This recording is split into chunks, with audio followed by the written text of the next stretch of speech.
Olá para você mais uma vez, boa tarde, seja bem-vindo, obrigado pela sua companhia, pela sua audiência nesta tarde de segunda-feira. Uma ótima semana para você de casa, a gente sempre junto aqui na TV Record, na Record Paulista, trazendo as principais informações. Prioridade por aqui é para o esporte regional sempre. Nós começamos com a Copa Paulista e só o Ituano se deu bem na rodada deste final de semana entre os times da nossa região. Vamos ver os resultados. O Linense jogou em casa no sábado e foi goleado pelo 15 de Piracicaba por 3-0. Um jogo difícil, o Linense já tinha perdido lá em Piracicaba para o 15 no final de semana passado. Tentou sair aí, pressionar um pouquinho o time do Inhoquim Piracicabano, mas em 3 bobeadas da defesa, vamos por assim dizer, o Linense acabou tomando esses 3-0 aí que complicaram a situação da equipe. Mesmo resultado sofrido pelo São Bento, que foi até Limeira e acabou derrotado pela Inter por 3-0. O São Bento, do técnico Edson Vieira, com vários desfalques, acabou encontrando dificuldades contra a Inter de Limeira. E o único time da nossa região a conseguir um bom resultado nesta rodada foi o Ituano. Ponta firme o time de Itu, hein? Jogou em casa e venceu o Juventus por 2-0. Os gols do Galo de Itu foram marcados pelo atacante Marcão e pelo lateral Esquerdinha, que já tinham jogado muito no jogo lá em São Paulo. Final de semana passado também contra o Juventus, uma outra vitória do Ituano por 2-0. O time de Itu começou bem na Copa Paulista, deu uma bobeada no finalzinho da primeira fase e já embalou de novo, está praticamente classificado à próxima fase. Vamos ver então a situação dos times da região, porque esses resultados complicaram a situação, por exemplo, do Linense e também do São Bento, que vão precisar vencer nas 2 últimas rodadas para tentar a vaga na fase de eliminatórias. Faltam só 2 rodadas para o final dessa segunda fase da competição. Com a vitória sobre o Linense, o 15 de Piracicaba assumiu a liderança do Grupo 5 com 7 pontos. Na segunda colocação aparece o Audax com 6 pontos. Já fora da zona de classificação estão o Rio Branco de Americana com 5 pontos e o Linense com 4. Lanterninha do grupo até aqui. Mas você percebe aí, existe uma proximidade entre as equipes. São 6 pontos ainda em disputa dentro de cada grupo, ou seja, o Elefante está vivo sim na competição. No grupo 6, Inter de Limeira e São Caetano estão com 7 pontos, mas a Inter leva vantagem no saldo de gols e por isso ocupa a primeira posição. Monte Azul e São Bento estão fora da zona de classificação com 4 pontos. Se o campeonato acabasse hoje, o São Bento, portanto, ficaria aí pelo meio do caminho e já começaria a fase de pré-temporada pensando na Série A2 do ano que vem. Monte Azul está à frente do Bentão por ter melhor saldo de gols. Já o Ituano lidera com folga o grupo 7. O Galo de Itu tem 9 pontos até agora. O cálculo matemático é mais ou menos o seguinte: 9, 10 pontos deve ser a pontuação necessária para garantir a vaga na próxima fase. Ou seja, com o Ituano já está praticamente tudo certo. 9 pontos podem ser suficientes, no máximo mais um pontinho, um empate em uma das 2 rodadas que restam. Ferroviária e Rio Preto vêm na sequência com 5 pontos cada. A Ferroviária leva vantagem nos critérios de desempate. E na lanterninha do grupo está o Juventus com apenas 3 pontos até aqui. Boa sorte aí para o Ituano, praticamente classificado. São Bento e Linense vão ter que suar a camisa aí. O Linense vem com desfalques também, tendo dificuldades. O Edson Vieira no Bentão. Tomara tenham melhor sorte até para escalar as equipes na sequência nas 2 últimas rodadas dessa segunda fase da Copa Paulista. Lembrando que o campeão tem vaga na Copa do Brasil do ano que vem. E o final de semana também teve rodada na segundona do Paulistão. Rodadas decisivas, nós estamos no finalzinho dessa 4ª fase e é nela que serão definidos os times que vão conquistar o acesso à Série A3 do ano que vem. Vamos ver os resultados. Jogando fora de casa, o Assisense ficou no empate sem gols com o Cotia. Resultado ruim, já que na rodada anterior o time de Assis havia sido derrotado pelo mesmo adversário em casa.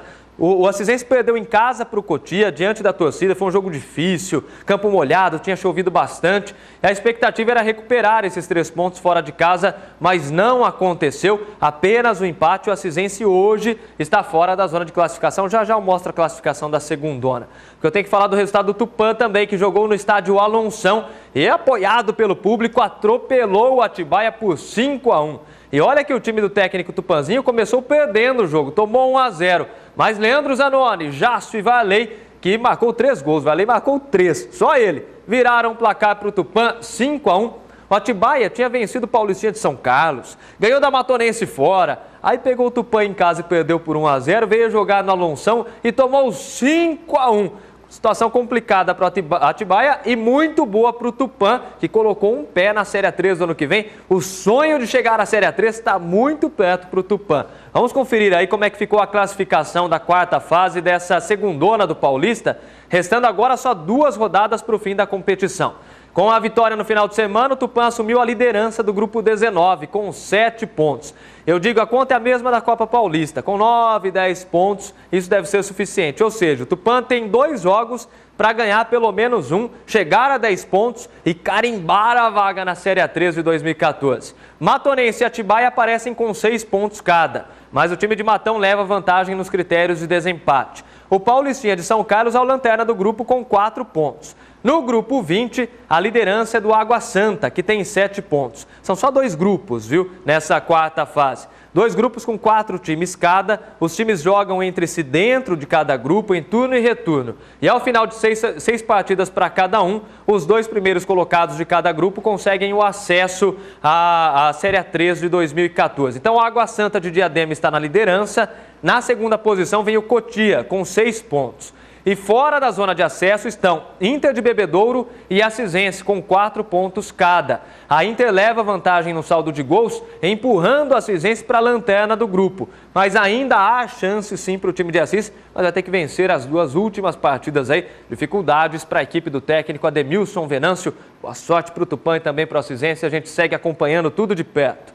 Mudando de assunto, agora o Campeonato Brasileiro que está fervendo, principalmente a briga lá contra o rebaixamento. Em casa, a Portuguesa não tomou conhecimento do Santos e abriu 5 pontos da zona do rebaixamento, respirou um pouquinho. Já o São Paulo venceu Vitória, dirigido por Ney Franco, ex-treinador são paulino e desafeto do goleiro Rogério Ceni, de muita gente lá no Morumbi. Jogo apertado para o tricolor, que conseguiu sair da zona de rebaixamento, pelo menos por enquanto. Na volta de Ney Franco ao Morumbi, o São Paulo sofreu, mas passou pelo embalado Vitória. Ganso participou dos 3 gols, 2 deles marcados pelo zagueiro Antônio Carlos. Com o 3-2, o tricolor saiu da zona do rebaixamento, apenas 1 ponto à frente do Vasco. O Corinthians só empatou com o Atlético Mineiro em Belo Horizonte num jogo que terminou num morno 0-0.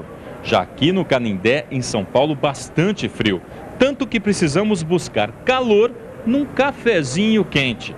Agora, café? Só aqui em cima, porque lá embaixo no gramado foi um chocolate e servido só para o Santos. A Portuguesa goleou o time da Vila Belmiro. Gilberto, que já havia marcado 3 vezes contra o Corinthians, fez outros 2 e selou a vitória da Lusa por 3-0. Com o resultado, a equipe do Canindé fica 5 pontos longe do rebaixamento. O Santos, em 8º, perde a chance de encostar no G4. Está a 7 pontos do Botafogo. O futebol tem essas nuances, né? A equipe hoje realmente não fez uma partida do nível que a gente esperava, do nível que fez contra o São Paulo, né? A gente vem oscilando. Tá jogando muito a Lusa. O São Paulo foi aos trancos e barrancos, como tem sido, né? Mas pelo menos venceu. Pela Série B do Brasileirão, Palmeiras foi derrotado pelo ABC fora de casa no sábado. Mas antes da bola rolar, teve muita confusão lá no estádio Frasqueirão. No Nordeste brasileiro não deu pro Verdão. E quanta atrapalhada, hein? Superlotaram o estádio. É a cara do futebol brasileiro, da gestão do futebol brasileiro. Veja aí. A superlotação do estádio fez com que o público, incluindo mulheres e crianças, ficasse exprimido. Muitos pularam o alambrado. 10 pessoas precisaram de atendimento médico. 2 foram transferidas para o hospital. Depois de um atraso de 34 minutos, o ABC venceu com gols de Gilmar, Rodrigo Silva e Lino. Wilson e Allan Kardec descontaram para o Palmeiras. Mas o Verdão já está com acesso na mão e muito perto do título, inclusive da Série B do Campeonato Brasileiro. Agora tem que ter organização nos estádios, né? A gente não pode mais aceitar cenas como essas aí que nós vimos lá no estádio do ABC. Rápido intervalo, não saia daí, daqui a pouquinho tem os resultados dos times da nossa região no Paulista masculino e feminino de basquete. E também a rodada desta noite da Copa Record Futsal masculino. Eu volto num instante, até já. Voltamos com o Esporte Record e agora com o Campeonato Paulista de Basquete masculino, que teve jogos importantes no final de semana. As 2 equipes da nossa região entraram em quadra no sábado pela competição. A Liga Sorocabana jogou em Franca, vinha embalada, 3 vitórias consecutivas, a vaga assegurada nos playoffs, mas a Liga foi derrotada por um placar impressionante pela alta pontuação, 117-91. Acredito que nesse campeonato seja uma pontuação recorde, né? Com o resultado, o time francano garantiu também a vaga nos playoffs e ultrapassou a LSB na classificação geral. O time do técnico Rinaldo Rodrigues também já estava garantido na próxima fase.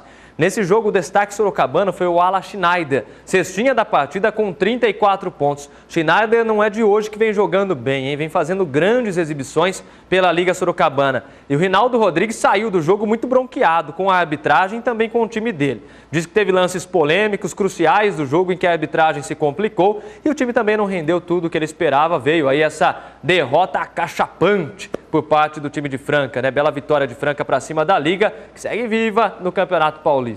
Já o Bauru Basquete teve melhor sorte na rodada de sábado. Jogou em casa, o time bauruense venceu o lanterna da competição Jacareí por 95-75. Além da vitória, a outra boa notícia ficou por conta da volta à equipe dos irmãos Fischer, recuperados de lesão. O armador Ricardo ficou parado por 30 dias. Com ainda pouco tempo, chegou a jogar já as primeiras rodadas do Paulista. Já o ala Fernando Fischer não jogava desde janeiro deste ano.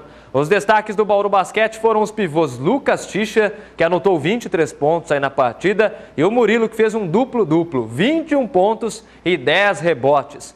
Agora, a Bauru dá uma pausa no Paulista para disputar entre amanhã e quinta-feira a primeira fase da Liga Sul-Americana no ginásio Panela de Pressão. Jogos internacionais que serão realizados aqui em Bauru, lá no Panela de Pressão, e nós vamos acompanhar tudo de perto. Nesse jogo de sábado contra a Jacareí, o time do técnico Guerrinha sofreu bastante no começo, chegou a perder o primeiro tempo, né? Terminou os 2 primeiros quartos atrás no placar, mas fez um final de partida maravilhoso, espetacular, conseguiu abrir aí ainda 20 pontos de vantagem no finalzinho do jogo. Bela vitória do Bauru Basquete, se reencontrou com a vitória. E teve rodada também do Paulista de Basquete Feminino neste final de semana. Em partida isolada neste domingo, Ourinhos venceu São José por 64-54 lá em São José dos Campos. Mesmo com o resultado positivo, Ourinhos segue na 6ª posição na classificação geral. Foi sua segunda vitória da equipe na competição. Agora deve engrenar, né? As jogadoras da seleção voltaram, começam a recuperar ritmo de jogo. O técnico também já impõe o trabalho dele. Técnico que estava na seleção brasileira. Tem tudo para que Ourinhos cresça no Campeonato Paulista.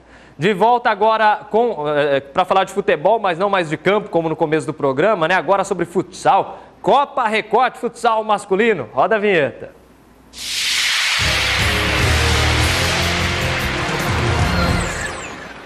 E olha só, 2 partidas dão sequência à fase de oitavas de final da região de Bauru pela Copa Record Futsal Masculino. A semana já começa a todo vapor. Os jogos serão realizados no ginásio João Gonzalez, na cidade de Arealva. Às 8h25, Pompeia enfrenta Tarumã. E logo depois é a vez da equipe da casa jogar contra Jafa. Portanto, 2 partidas aí na tela para você aqui no rodapé do seu vídeo. A Copa Record movimentando os times da nossa região. Já oitavas de final com vários times classificados às quartas de final pela região de Bauru. Região de Sorocaba terá jogos essa semana também. A gente vai informando dia a dia. Vamos para o nosso último intervalo. E na volta, vamos mostrar o casal de lutadores bauruenses que se conheceram através do taekwondo, mas que diariamente brigam por melhores condições de treinamento. Até já!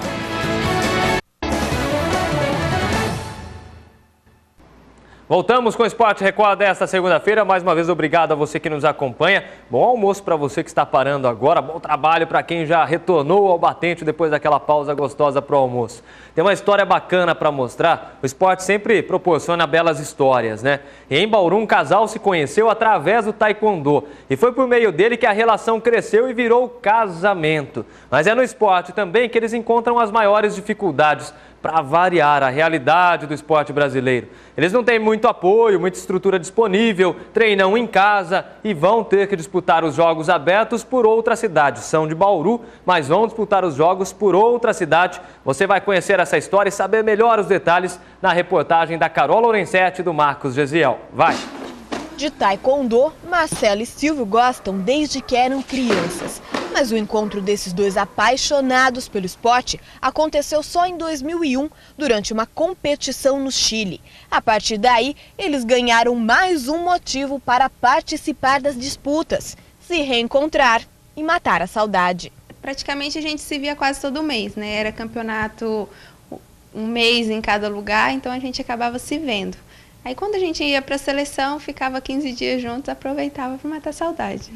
Em 2010, o casal juntou os kimonos e Marcela, que era de Brasília, ficou de vez em Bauru e não pararam de lutar. O número de medalhas que a atleta ganhou nos últimos 3 anos é a prova disso.